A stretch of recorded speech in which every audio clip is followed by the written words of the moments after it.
Oi, gente, tudo bem com vocês? Então, hoje a gente vai falar um pouquinho sobre a formação da população brasileira. E eu espero sinceramente que dessa vez dê certo, porque a gente já fez essa aula no Zoom e eu gravei um vídeo agora mesmo e o programa do meu computador que não reconheceu o microfone, né? Então vamos lá, pela terceira vez seguida hoje, essa aula sobre a formação da população brasileira. O que a gente precisa entender? Toda vez que a gente fala de população brasileira, a maior parte das pessoas comenta que o Brasil é um país miscigenado. Isso é verdade. Mas o que é miscigenado? Miscigenado é misturado, tá? Tem uma mistura muito grande de etnias convivendo, então, para formar a população brasileira, tá? Mas para a gente entender, então, essa formação, a gente precisa recorrer a 3 grupos básicos. Esses foram os principais na formação da nossa população. É o grupo dos negros, representados pelos africanos, que, como a gente vai ver aqui, vieram para o Brasil numa imigração que a gente chama de forçada, né, porque não foi espontânea. O grupo dos brancos, representado então pelos portugueses, principalmente, porque foram os povos colonizadores do território brasileiro, e o grupo dos indígenas, né, representado então pelos povos originários, que são os povos nativos, os que viviam aqui então no território brasileiro antes da chegada dos europeus, tá bom? A gente vai começar do começo, né? E do começo então a gente tem que falar dos indígenas.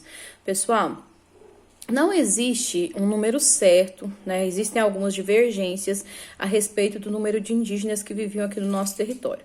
Alguns falam em 5 milhões, outros falam em 6 milhões, outros falam em 4 milhões e meio, mas o fato é que existia uma grande população indígena vivendo no nosso território aqui antes da chegada dos europeus.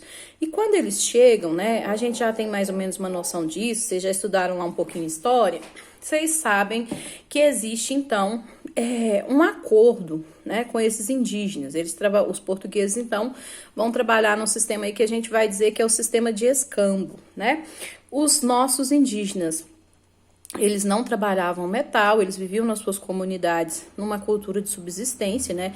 Eles plantavam o que era necessário para sobreviver, retiravam da natureza o que era necessário para poder viver, e eles não tinham, então, um sistema econômico definido, eles não tinham aquela ideia de acumular riqueza, assim como as sociedades capitalistas, esse tipo de coisa, eles não tinham. Então, olha, eu preciso disso, eu vou lá e busco, né? E a natureza estava ali para servir a todos. Quando os portugueses chegam aqui, então, eles fazem esse acordo com os indígenas. A gente vai trazer faca, a gente vai trazer espelhinho, né, como diz o Renato Russo lá na sua música, a gente vai trazer miçangas e vocês vão entregar pra gente, então, para o Brasil. É o que acontece por um bom tempo, né?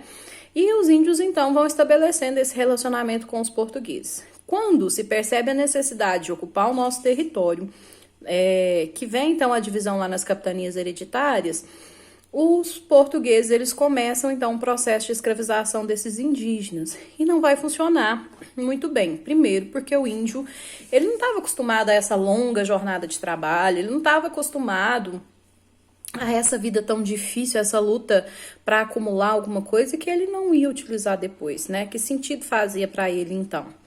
E aí os portugueses vão dizer, olha, palavrinha nova, como eu já disse lá no grupo aquele dia, uma palavrinha nova para vocês. Eles vão dizer, então, que os índios eram indolentes, né, preguiçosos. E quando a gente fala dessa questão da preguiça, a gente tem que relacionar a essa falta de vontade de acumular o estilo que o índio vivia, né? E que muitas tribos ainda vivem até hoje. Qual que é o estilo? O estilo de subsistência. É só o que eu necessito para sobreviver. Não precisa de muita coisa, eu não vou acumular. E nesse sentido, então, a gente tem a escravização mais forte nesse momento, principalmente pelos bandeirantes. Lembram-se quando a gente falou sobre os bandeirantes, lá nas aulas sobre a formação do território brasileiro, que eu disse para vocês que os bandeirantes, eles foram muito importantes para a formação do nosso território, para a expansão do nosso território, mas que eles tinham aí um lado obscuro, um lado muito triste da história, que era a questão, então, da escravização dos indígenas, do estupro dessas índias, né, de todo um processo de destruição de algumas tribos. Pois é, a gente chegou nessa parte, então. Os bandeirantes foram extremamente cruéis, foram perversos para as tribos indígenas aqui no Brasil, tá? Tem a parte interessante, que é essa da expansão do território, mas se a gente for analisar para os povos que viviam aqui, os bandeirantes, eles foram terríveis, né? Eles foram horríveis. E além disso, então, a gente tem a questão do choque das doenças, né? Quando o europeu desembarca aqui no nosso território, ele traz consigo todos os seus germes, né? Todas as suas bactérias, todos os seus vírus. E aí, a gente tem uma série de problemas. Você imagina hoje, 520 anos depois, a gente ainda tem problemas aí causados por um vírus, não é assim? Tá todo mundo preocupado com o coronavírus e essa coisa toda.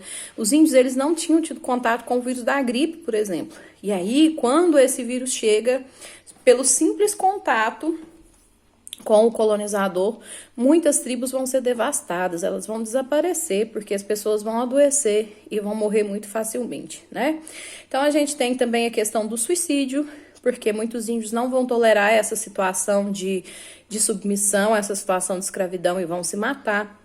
E aí a gente soma, então, a questão da tomada das terras indígenas, né? Quando a gente fala hoje, por exemplo, da demarcação das terras indígenas, fala assim, mas para que índio quer terra? O índio quer terra porque era dele, né? Tudo isso que a gente utiliza aqui hoje era dele, né? E tudo isso foi tomado. Mas a minha mãe trabalhou, o meu avô trabalhou, não sei o que tem. Mas antes não era nosso, né? Os povos originários, eles têm o direito à terra, foram eles, né, os primeiros a chegarem aqui. Não é assim? Você não chega primeiro na sala de aula, você não ocupa a carteira que você quer sentar. Se você não conversar, a professora não faz mapa e te tira dali, não é? Daí, então, a gente segue falando um pouquinho sobre essa questão indígena. Os indígenas, então, eles vão diminuindo aos poucos ao longo do tempo, pelo contato com as doenças, pela escravização, pela submissão, né, pelo próprio suicídio, né, por não ter onde viver, né, e as tribos indígenas, então, elas vão desaparecendo. Hoje a gente tem algumas tribos que ainda estão isoladas, perdão. As terras indígenas hoje, elas são demarcadas pela FUNAI, a partir do Estatuto do Idoso, que vem lá da década... Idoso não, né, gente? Estatuto do Índio, porque o do idoso é do outro exercício. O Estatuto do Índio, que vem lá da década de 70. E aí, então, a gente tem a organização, né? A sistematização dos direitos do índio nesse estatuto. A FUNAI hoje é que faz esse trabalho. Mas, no entanto, a gente sabe que a maior parte das terras indígenas hoje, elas estão ameaçadas por poceiros, por garimpeiros, por fazendeiros, né? Esses limites, eles não são respeitados. E a desculpa que se tem, então, é que a demarcação, a organização, a preservação dessas terras indígenas, ela atrapalha o progresso. Isso não condiz, né, com a nossa ideia, com o nosso, que a gente também já estudou, com o nosso sistema aí do desenvolvimento sustentável, quando a gente pode explorar os recursos naturais, sem, no entanto, comprometer o uso desses recursos por futuras gerações, não é assim? Daí, então, a gente parte para o segundo grupo. Não funcionou tão bem a escravização dos indígenas e a gente chega no segundo grupo, que são os africanos. Os africanos, eles vêm para o Brasil, como eu já disse, numa imigração forçada, e o suplício desses africanos já começa na viagem, porque a gente tem os navios negreiros, né, que eram os navios que traziam, então, essa população aqui para o Brasil. A viagem era longa, também conhecida aí como... O navio também era conhecido como navio tumbeiro, porque era, né, de um jeito ou de outro, você estava embarcando para a morte. Não necessariamente uma morte da perda de vida do seu corpo, mas uma morte de tudo que você queria, porque a partir daquele momento você era a fonte de vontades do seu senhor, se você conseguisse sobreviver a essa viagem, né? Vinham acorrentados, vinham nus, água e comida era só o suficiente para sobreviver, né? Alguns historiadores até comentam que alguns tubarões, eles mudaram as suas rotas para seguir esses navios tumbeiros, porque muitas pessoas eram lançadas ao mar, né? E aí, então, esses tubarões, eles, pelo seu instinto, eles já sabiam que ali eles encontrariam comida mais facilmente. Olha que coisa triste, gente. E ao chegar aqui, eles eram levados, então, para alguns locais para ganhar peso, né? Para melhorar um pouco a aparência, porque eles seriam vendidos como mercadorias. E aí você tem que imaginar o seguinte: os filhos, eles eram separados das mães, né? As mães, as mulheres, elas tinham que ter mais filhos, porque mais filhos significava mais mercadoria. Os escravos, a média de vida deles aí era dos 33 até os 40 anos, eles não passavam disso porque as condições eram muito precárias, não se alimentavam direito, né? Então, assim, submissos aos piores castigos, as mulheres a serem estupradas, os homens a trabalhar até quase morrer, né? Submissos ao preconceito de serem tratados diferentes, de não terem almas, né? Tanto os indígenas quanto os negros. Desculpa. Os indígenas só foram considerados como almas a partir do momento em que foram catequizados, né? E ser catequizado significava perder a sua cultura, os seus hábitos que tinham antes, então, da chegada dos europeus, e do mesmo modo os africanos. Então, quando a gente fala do nosso processo de miscigenação, de mistura, e a gente diz que o país ele é colorido, que ele é uma mistura de raças, gente, a gente não está falando que isso se deu de uma maneira muito fácil, que isso se deu de uma maneira pacífica, que foi tudo lindo, né? Fruto de um amor para recordar, porque não foi, né? Na verdade, essas relações elas se estabeleceram no sentido de dominar, de escravizar, de tratar essas pessoas de uma forma muito perversa realmente, tá?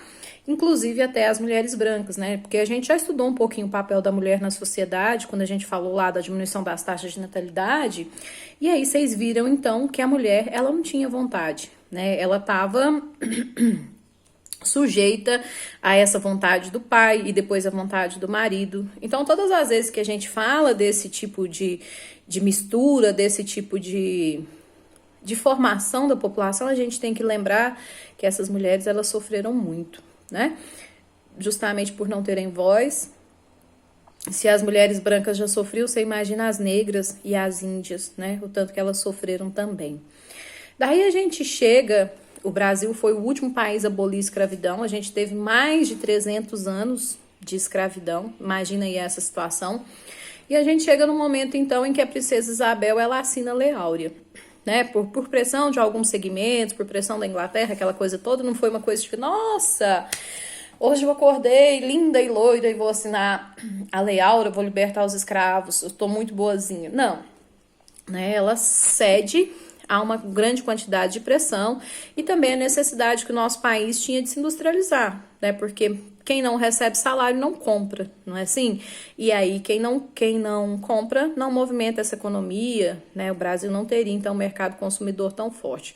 Mas o que a gente esqueceu de dizer quando a gente fala dessa questão da libertação dos escravos, né? Dessa libertação, é que ela liberou, né? Falou, olha, você não é mais propriedade de ninguém, mas e daí?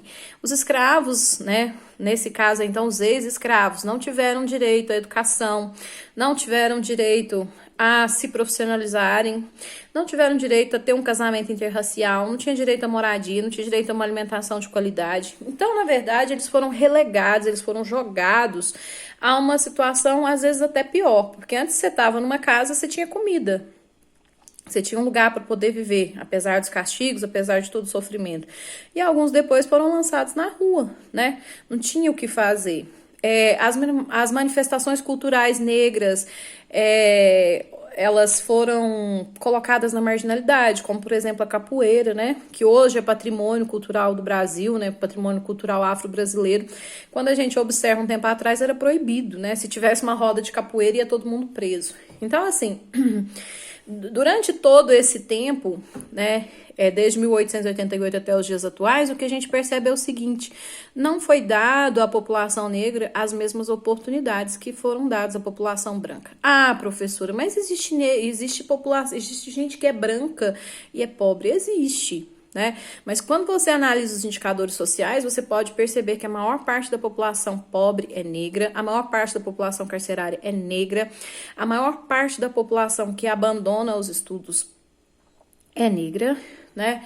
E que a maior parte da mão de obra não qualificada também é negra. A gente percebe pouquíssimos exemplos. Aí quando a gente coloca, por exemplo, assim, um Joaquim Barbosa da vida, que chegou ao Supremo, não sei o que tem, essas são as exceções, né?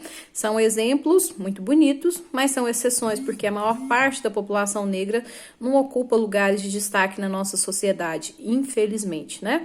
E é por isso que a gente chega, então, num tema que a gente vai comentar um pouquinho, que é o racismo. E esse racismo, ele não precisa ser especificamente... só em relação à população negra, mas é onde a gente percebe esse racismo mais forte. Uma das questões anteriores, da semana passada, que a gente trabalhou, a gente viu a questão do racismo contra a mulher negra, né? Então a gente tinha duas questões para tratar, o machismo e o racismo. E aí hoje, quando a gente fala especificamente da população negra, então a gente percebe que os homens negros eles sofrem muito, mas as mulheres negras elas ainda sofrem mais. Justamente por causa desses dois componentes, do racismo e do machismo.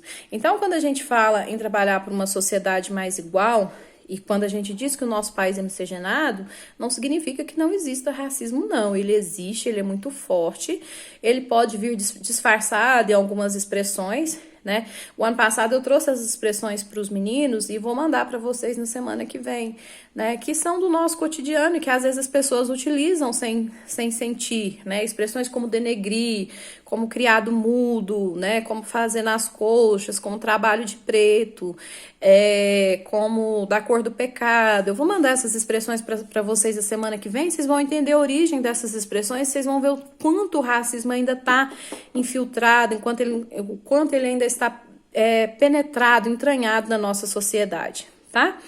E aí a gente segue falando então, porque esse racismo ele vai resultar em desigualdade social, né? A gente percebe nesses indicadores que a população negra ela sofre mais com a questão da desigualdade social, além do preconceito. Mas chegando até aqui então, eu gostaria que vocês entendessem o seguinte: os indígenas, os negros e os portugueses, que é o grupo que a gente vai falar agora, foram os formadores, né? Eles formam a base da nossa população. E aí eles nos deixam heranças culturais, nos deixam heranças relacionadas à nossa culinária, em relação ao nosso vocabulário, em relação aos nossos hábitos cotidianos. Eles têm uma influência muito grande, tá bom? E aí a gente chega nos portugueses, né? Os portugueses eles vieram para o Brasil para colonizar o nosso território. A gente tem uma grande quantidade de imigrantes portugueses, né, de descendentes, porque já passou muito tempo, né, gente? Uma grande quantidade de descendentes de portugueses, então, no Rio de Janeiro, em Santa Catarina, a gente tem uma grande quantidade, em São Paulo também. E a gente tem uma herança muito grande. Olha, o nosso idioma, o português, mesmo que não seja igualzinho, né? Você não passa fome em Portugal, você consegue se comunicar assim. A questão da cultura, a cultura religiosa, a nossa religião aqui no Brasil ela é predominantemente cristã, não precisa necessariamente ser católica, né, mas é cristã. A gente tem a questão já falei do vocabulário, a questão da culinária, né, que também é muito forte aqui como herança portuguesa também. E os portugueses, então, eles vão se espalhar por todo o nosso território, né? Vai ser o povo que vai colonizar, que vai organizar a ocupação aqui do nosso território após o encontro aí com os indígenas, então, tá? Depois, eu vou pular um pouquinho vou pular um pouquinho no tempo, né? Puf, pulei. Cheguei, então, nos imigrantes, né? Os outros imigrantes que chegaram após esse período de colonização, que são principalmente os italianos, os alemães na região sul do Brasil. A gente tem uma grande quantidade de italianos no Rio Grande do Sul. E olha, gente, partindo aí dentro dessa ideia de preconceito, os italianos e os alemães, eles vieram para o Brasil, lógico que a Europa passava por guerras, passava por seca, passava por fome, né? Mas eles vieram para o Brasil num projeto do governo para branquear, para embranquecer a nossa população. Já existia aí a mistura do índio com o negro, né? Do negro com o branco. Então, a ideia deles era o seguinte: vamos trazer mais gente branca para embranquecer, para branquear, então, a nossa população, né? E nesse ideal racista, né? Nesse ideal besta, a gente tem a chegada, então, dos imigrantes italianos e alemães, principalmente. Quando você observa as construções sulistas, você vai encontrar uma influência muito grande na arquitetura, né, no estilo de construir aquelas casas de madeira, estilo casinha do Papai Noel, só que grande, né, bem bonito, uma arquitetura muito bonita. As festas no sul tem uma influência muito grande desses imigrantes, né? A própria alimentação também, a culinária é muito famosa. E a gente tem algumas cidades, por exemplo, como Pomerode, que está em Santa Catarina, que ainda utilizam o idioma, o alemão, né? As pessoas mais antigas, elas ainda se comunicam em alemão, tá? E aí a gente chega no Paraná, né, que também está na região sul, mas o Paraná, além de receber os italianos e os alemães, vai ter uma grande colônia de descendentes de japoneses. Os japoneses vão ficar em São Paulo, uma grande quantidade, né? A gente tem Suzano, por exemplo, próximo a São Paulo, que reflete muito essa cultura japonesa, e também naquela região ali de Curitiba, a gente vai ter uma grande quantidade de imigrantes japoneses. Japoneses que também vão para a região norte do Brasil para plantar a juta, né, que eu já expliquei aqui, que é aquele material que permite fazer aquela saca. Aqui pra gente é mais comum, tá escrito café do Cerrado, né, mas é utilizado para fazer laço, essa coisa toda, e também para plantar a pimenta do Rio. E aí, voltando para São Paulo, então a gente tem uma grande quantidade de imigrantes, de coreanos, né, de sírio-libaneses, de chineses, né? Vai receber uma grande quantidade. Atualmente, os fluxos migratórios mais frequentes que a gente tem aqui são dos haitianos, né? A gente já comentou um pouquinho sobre os haitianos. Se a gente não comentou, o Haiti é o país da América Central muito pobre, que além de sofrer com a questão da desigualdade social muito grande, uma pobreza muito grande, ainda sofre com problemas naturais, né? Então, a gente tem uma grande quantidade de haitianos vindo para o Brasil, principalmente passando ali pela região norte, né? Alguns se direcionando para o sul do Brasil, outros para São Paulo. E uma grande quantidade de bolivianos, né? Inclusive, a gente teve um escândalo aí há pouco tempo que os bolivianos estavam mantidos como escravos em algumas confecções em São Paulo. Depois é só procurar as reportagens aí que vocês vão conseguir ler alguma coisa sobre isso, né? Mas são os fluxos atuais. E a gente tem hoje também a questão dos venezuelanos, né? Muito forte. Acho que hoje as fronteiras estão todas fechadas pela questão do coronavírus, mas a gente tinha uma grande quantidade de imigrantes venezuelanos também chegando aqui no Brasil. Mas, resumidamente, então, os povos que vão ajudar a formar a nossa população são os povos europeus, liderados aí, então, pelos italianos, os alemães e os portugueses, né? Os asiáticos, uma grande quantidade de japoneses, é a maior população que a gente tem, né? Hoje, descendentes desses japoneses. E a gente tem aí, então, os africanos, que, como eu já disse, vieram para o Brasil numa imigração forçada. Pessoal, eu vou fechar essa nossa aula agora para comentar um pouquinho só sobre voltar naquela questão do racismo. A gente viu aí esses dias os protestos nos Estados Unidos, protestos no Reino Unido e protestos para tudo enquanto é lado para falar sobre essa questão. E eu acredito que a gente não deve ser julgado pelo nosso tom de pele,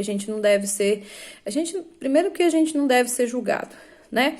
E depois a gente não deve ser avaliado pelo nosso tom de pele. A gente tem que avaliar as pessoas pela capacidade que elas têm de produzir uma sociedade mais justa, pela contribuição que essas pessoas têm dado à nossa sociedade, né? Pela nossa capacidade